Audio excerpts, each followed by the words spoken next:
அகர முதல எழுத்தெல்லாம் ஆதிபகவன் முதற்றே உலகு. நெஞ்சமெங்கும் நிறைந்திருக்கும் அன்பு நெஞ்சங்களுக்கு எனது அன்பார்ந்த வணக்கம். நான் உங்கள் 5ஆம் தலைமுறை ஜோதிடர் ராம்குமார் ராஜேந்திரன். இன்னைக்கு நம்ம பார்க்க போகிற தலைப்பு மிதுன ராசி அன்பர்களுக்கு நடக்கவிருக்கும் சுக்கிரன் மற்றும் புதன் ஆகிய 2 கிரகங்களுடைய சேர்க்கை, லக்ஷ்மி நாராயண ராஜயோகம்.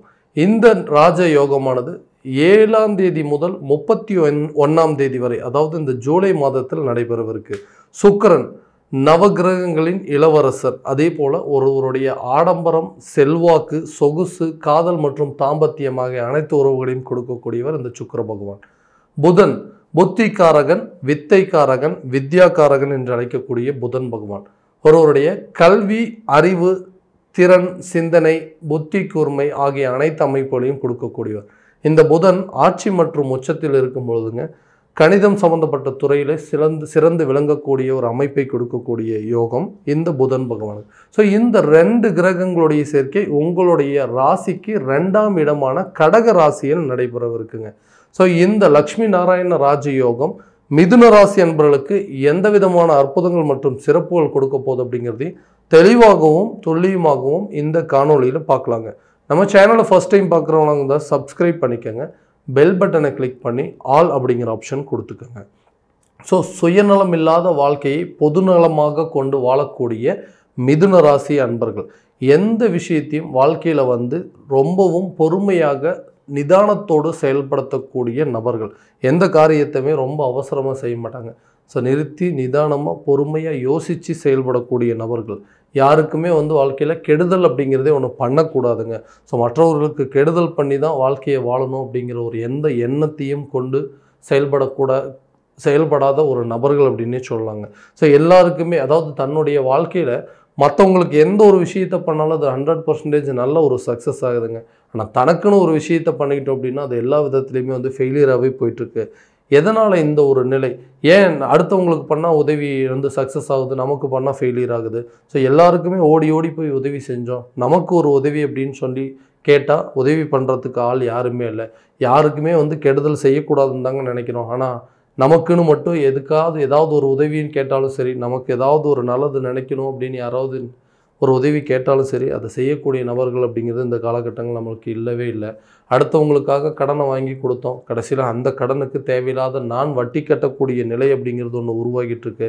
ஸோ அந்த கடனையும் நான் தான் திரும்ப கொடுக்க வேண்டிய சூழல் அப்படிங்கிறது வந்துட்டுருக்குங்க. ஸோ இந்த நிலையெல்லாம் ஏன் இப்படி இருக்குது? எதனால் இந்த பிரச்சனைகள் இருக்குது? அதாவது நான் ஒரு விஷயத்தை பண்ணோம் அப்படின்னா அது எந்த விதத்துலையுமே சக்ஸஸே ஆக மாட்டேங்குது. மிதுன ராசி அன்பர்கள் அப்படின்னாவே புதன் பகவானை அதிபதியாக கொண்டவர்கள். எல்லா விஷயத்தையும் யோசித்து செயல்படக்கூடிய நபர்கள். தங்கிட்ட இப்போ ஒருத்தர் பேசணும் அப்படிங்கிற ஒரு நிலை தனக்கு, அதாவது தான் மற்றவங்களுக்கு உதவி செய்யக்கூடிய நிலை போய் இப்போ மற்றவர்கள் நமக்கு உதவி செய்யக்கூடிய ஒரு நிலைக்கு எதிர்பார்த்துட்டு இருக்கக்கூடிய காலகட்டமாக மாறிடுச்சு. ஸோ எந்த இடத்துலையுமே நம்ம கேட்காமையே நமக்கு கடன் கொடுத்து உதவி செஞ்சவங்கலாம் இன்றைக்கி நம்ம போய் கேட்டுமே நமக்கு ஒரு உதவி அப்படிங்கிறது செய்யக்கூடிய நிலை அப்படிங்கிறது இல்லை. இதனால் கடன் பட்டுங்க தன்னுடைய நலனை விட அடுத்தவங்களுடைய நலனுக்காக போராட வேண்டிய சில சூழல் அப்படிங்கிறது உருவாயிட்டு இருந்தது. எதனால் இந்த நிலை, ஏன் இந்த தடுமாற்றம் அப்படின்னு சொல்லி யோசிக்க கூட நேரம் இல்லாமல் எந்த இடத்துல நாம் தவறு செஞ்சோம், அந்த தவறை எப்படி திருத்த முடியும், இந்த நிலை நம்ம எப்படி தான் மாற்றிக்க முடியும். ஸோ எல்லாருக்காகவும், அதான் மற்றவங்களுக்காக கஷ்டப்பட்டு உழைச்சிட்ருக்கோம். ஆனால் அந்த கஷ்டம் யாருக்காக படுறோமோ அவங்களே நம்மளை புரிஞ்சிக்க முடியாத சில சூழல் அப்படிங்கிறது உருவாயிடுச்சு. ஸோ எங்கேயாவது போயிடலாம், பேசாமல் இந்த வாழ்க்கையே நமக்கு வேண்டாம், எல்லாத்தையும் விட்டுட்டு கொஞ்ச நாள் அமைதியாக எங்கேயாவது போய் இருந்துடலாமா அப்படிங்கிற மாதிரி எல்லாம் யோசிக்கக்கூடிய நிலைகள் உருவாயிட்டு இருக்குங்க. ஸோ இந்த சூழலெல்லாம் எனக்கு எப்போ மாறும், இந்த கடன் பிரச்சனைகள் அப்படிங்கிறது எப்போ தான் தீரும், பிஸ்னஸை கரெக்டான விதத்தில் எப்போ தான் நான் தொடங்க முடியும், ஸோ அந்த பிஸ்னஸில் நல்ல ஒரு சக்ஸஸை கொடுக்க முடியுமா அப்படின்னு சொல்லி யோசித்து நிறைய பிரச்சனைகளை சந்தித்து ஒரு கட்டத்தில் நமக்குன்னு ஒரு நல்ல யோக காலமே வராதுன்னு சொல்லக்கூடிய நபர்களுக்கு இப்போ நடக்கக்கூடிய இந்த லக்ஷ்மி நாராயண ராஜயோகம் உங்களுடைய ராசிக்கு 2ஆம் இடமான குடும்பம் மற்றும் தனஸ்தானத்தில் நடைபெறுவருக்கு. ஸோ தொழில் ரீதியாக எடுக்கக்கூடிய முயற்சிகள், ஸோ நிறைய பிளான் பண்ணி வச்சுருந்துருக்கீங்க, நிறைய அதை கரெக்டான விதத்தில் இம்ப்ளிமெண்ட் பண்ணணும்னு சொல்லிட்டு நீங்கள் வெயிட் பண்ணிகிட்டு இருந்த காலகட்டங்களில் இந்த காலகட்டங்கள் நீங்கள் எடுக்கக்கூடிய முயற்சி தொழில் ரீதியாக எடுத்து வைக்கக்கூடிய ஒவ்வொரு அடியும் வெற்றி பயணத்தை நோக்கி கொண்டு போகக்கூடிய ஒரு காலகட்டமாக இருக்க போதுங்க. ஸோ ரொம்ப நாளாக இந்த ஒரு தருணத்துக்காக தான் நான் வெயிட் பண்ணிகிட்டு இருந்தேன். ஸோ எல்லாமே கரெக்டாக பிளான் பண்ணி வச்சுட்டேங்க. இப்போது இந்த டைமில் ஸ்டார்ட் பண்ணோம் அப்படின்னா எனக்கு பெட்டராக இருக்குமே, அதுதான் எந்த நேரம் தெரியாமல் யோசிச்சுட்டு இருந்தோம்னு சொல்லக்கூடிய நபர்களுக்கு இந்த காலகட்டங்களில் இந்த தருணம், அதாவது இந்த ஜூலை மாதத்தில் நடைபெறவிருக்கும் லக்ஷ்மி நாராயண ராஜயோகம், இந்த காலகட்டங்களில் தொழில் ரீதியாக எடுத்து வைக்கக்கூடிய ஒவ்வொரு அடியும் நல்ல ஒரு சக்ஸஸ் அப்படிங்கிறது கண்டிப்பாக கொடுக்கும். அடுத்தபடியாக இந்த வேலை சம்மந்தப்பட்ட சில விஷயங்கள், ரொம்ப நாளாக வேலை தேடிட்டு இருக்கிறேங்க, நிறைய நாலேஜ் இருக்குது, நிறைய டெக்னிக்கல் ஐடியாஸ் எல்லாம் இருக்குது, ஆனால் எனக்குன்னு கரெக்டான ஒரு கம்பெனி அப்படிங்கிறது ஒன்று அமையலை, எனக்குன்னு கரெக்டான ஒரு வேலை அமையலைங்க.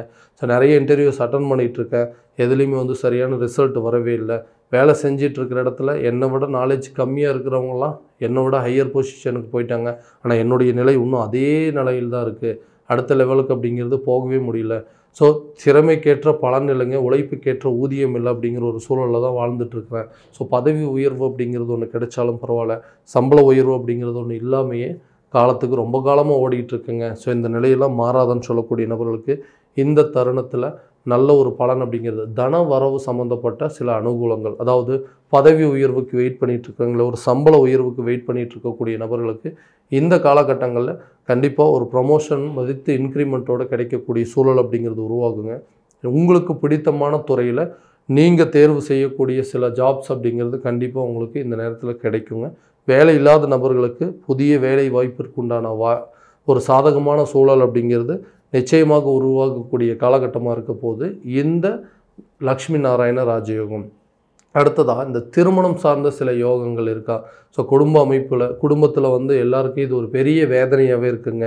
ஸோ திருமணம் நடக்கலை, எல்லாருக்கும், எல்லா குழந்தைகளுக்கும், அதாவது கூட பிறந்தவங்களுக்கெல்லாம் திருமணம் ஆயிடுச்சு, நம்ம பையனுக்கோ இல்லை நம்ம பொண்ணுக்கோ வந்து இந்த காலகட்டங்களில் திருமணம் அப்படிங்கிறது தடைப்பட்டு போயிட்டே இருக்குது. ஸோ குடும்பத்தில் இதனால் பெரிய மன சங்கடங்கள் அப்படிங்கிறது, யாருக்குமே மகிழ்ச்சியான ஒரு சூழல் அப்படிங்கிறது இல்லாமல் இருக்குது.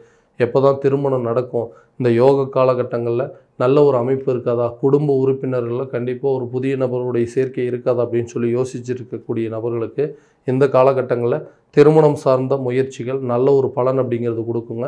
நல்ல சுப நிகழ்வுக்குண்டான செய்திகள் கூடிய விரைவில் உங்களுக்கு வந்து சேரக்கூடிய காலகட்டமாக இருக்க போது இந்த லக்ஷ்மி நாராயண ராஜயோகம். அடுத்ததாக இந்த குழந்தை சம்மந்தப்பட்ட சில விஷயங்கள். ஸோ குழந்தை பாக்கியம் இல்லாதது குடும்பத்தில் பெரிய ஒரு குறையாகவே இருக்குங்க. ஸோ குழந்தை பாக்கியம் அப்படிங்கிறது எப்போ தான் தீரும்? ஒரு குழந்தை இருக்குங்க, ரெண்டாவது குழந்தைக்கு உண்டான வாய்ப்புகள் ஏதாவது இருக்கா? ஸோ நாங்களும் வந்து ரொம்ப வருஷமாக இதுக்கு மருத்துவம் சம்மந்தப்பட்ட முயற்சிகள்லாம் எடுத்துகிட்டு தான் இருக்கோம். எல்லாமே வந்து பிரேக் ஆகிட்டே இருக்குங்க. ஏன்னா ஏதாவது ஒரு விதத்தில் ஃபெயிலியர் ஆகிட்டே இருக்குது. சரியான விதத்தில் ட்ரீட்மெண்ட் கூட பண்ண முடியாத நிலை அப்படிங்கிறது இருக்குது. ஸோ குடும்பத்தில் மகிழ்ச்சியான ஒரு சூழல் அப்படிங்கிறதே இல்லாமல் இருக்குது. ஸோ இந்த நிலையெல்லாம் மாறுறதுக்கு வாய்ப்புகள் ஏதாவது இருக்கா? ஸோ இந்த காலகட்டங்களில் இந்த குழந்தை சம்மந்தப்பட்ட முயற்சிகள் இல்லை மருத்துவம் சம்மந்தப்பட்ட முயற்சிகள்லாம் எடுக்கலாமா அப்படின்னு கேட்கக்கூடிய நபர்களுக்கு இந்த காலகட்டங்களில் நல்ல ஒரு ராஜயோக காலமாக இருக்க போதுங்க. எதிர்பாராத விதமான குடும்பத்தில் நல்ல ஒரு சுப நிகழ்வுகளும் சுப செய்திகளும் வந்து சேரக்கூடிய காலகட்டமாக இருக்க போது நல்ல ஒரு அமைப்புங்க. இந்த நேரத்தில் நீங்கள் மருத்துவம் சம்மந்தப்பட்ட எடுக்கக்கூடிய முயற்சி நல்ல ஒரு பலன் அப்படிங்கிறது உங்களுக்கு கொடுக்குங்க. அடுத்ததான் இந்த வீடு சம்மந்தப்பட்ட யோகம், வண்டி வாகனங்கள் வாங்குவதற்கான யோகங்கள்லாம் இருக்குதுன்னு கேட்டிங்கன்னா நிச்சயமாக இந்த தருணத்தில் உங்களுக்கு ஒரு நல்ல பலன் அப்படிங்கிறது கொடுக்குங்க.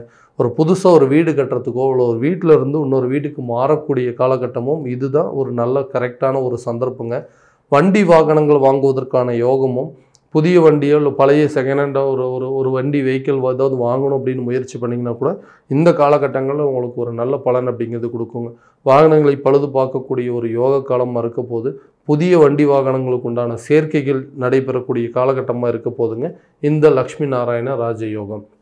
அடுத்ததாக இந்த குழந்தைகளுடைய கல்வியில் நல்ல ஒரு முன்னேற்றம் அப்படிங்கிறது கொண்டு போய் நிறுத்துங்க.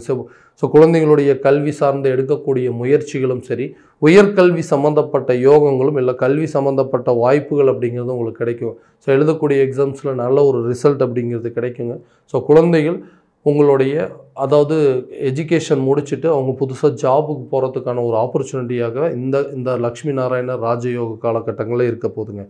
உடல் ரீதியாக இருக்கக்கூடிய பிரச்சனைகள் அப்படிங்கிறது நிச்சயமாக தீருங்க. உடலில் வந்து ரொம்ப சோர்வடைஞ்சிட்டே இருக்குங்க. முன்ன மாதிரி என்னால் ஆக்டிவாகவே இருக்க முடியல, ஏதோ ரொம்ப டயர்டாகவே இருக்குது, சுறுசுறுப்பாகவே எதுவும் செயல்படுத்த முடியல.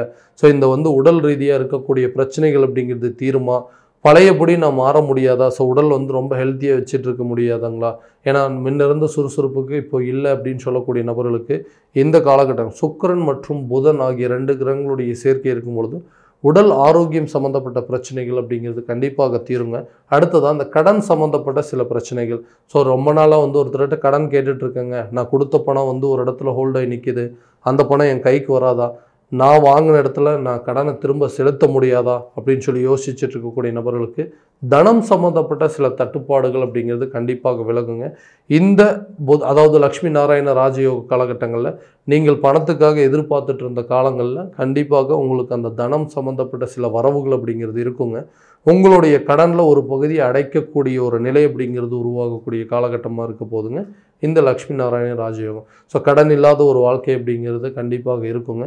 உங்களுடைய கடனில் ஒரு குறிப்பிட்ட பங்குகள் அடைப்பதற்கான சில சூழல் அப்படிங்கிறது உருவாகும். உறவினர்கள் மூலமாகவோ அல்லது சொந்த பந்தங்கள் மூலமாகவோ உடன் பிறந்தவர்கள் மூலமாக உங்களுக்கு சில பணம் ரீதியாக இருக்கக்கூடிய தடைகளும் தட்டுப்பாடுகள் அப்படிங்கிறது விலகக்கூடிய காலகட்டமாக இருக்க போது இந்த லக்ஷ்மி நாராயண ராஜயோக காலம். ஸோ இந்த அமைப்புகள் அனைத்தும் பார்த்தீங்கன்னா கோச்சார பலன்கள் மட்டும்தாங்க. இந்த பலன்கள் உங்களுக்கு நடக்குமா அப்படின்னா உங்களுடைய ஜனனகால ஜாதகத்தை முழுமையான விதத்தில் தெரிஞ்சுக்கிட்டு அதற்குண்டானபடி சில முயற்சிகள் எடுத்தீங்க அப்படின்னா கண்டிப்பாக எல்லா விதமான வெற்றிகள் அப்படிங்கிறது உங்களுக்கு கிடைக்குங்க. ஸோ உங்களுடைய ஜாதகம் எங்கிட்ட பார்க்கணும் அப்படின்னு விருப்பப்பட்டீங்கன்னா கீழே இருக்க நம்பருக்கு காண்டாக்ட் பண்ணி அப்பாயின்மெண்ட் ஃபிக்ஸ் பண்ணிக்கோங்க. அப்படி இல்லையா உங்களுடைய ஜாதகத்தை வாட்ஸ்அப் மூலமாக அனுப்பிச்சி வச்சிங்க அப்படின்னா தெளிவான முறையில் கணிச்சு துல்லியமான பலன்கள் அப்படிங்கிறது உங்களுக்கு தெரியப்படுத்தப்படுங்க. மீண்டும் அடுத்த காணொளியில் உங்களை சந்திக்கும் வரை உங்களிடமிருந்து விடைபெறுவது உங்கள் ராம்குமார் ராஜேந்திரன். நன்றி.